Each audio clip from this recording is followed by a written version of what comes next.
Ave Maria, isang mapagpalang bagong taon po sa ating lahat. Sana bago natin punuin ang ating mga lamesa ng masasarap na pagkaing ating pagsasaluhan sa medianoche, ay punuin muna natin ang ating mga puso ng pag-ibig at pagpapatawad.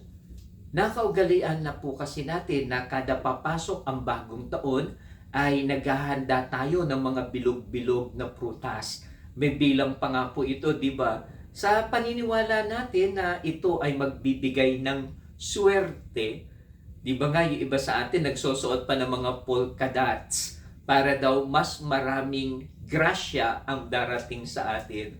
Alam mo ba na kapag ang puso mo ay puno ng pag-ibig at pagpapatawad, higit sa swerte ang sa atin ay darating.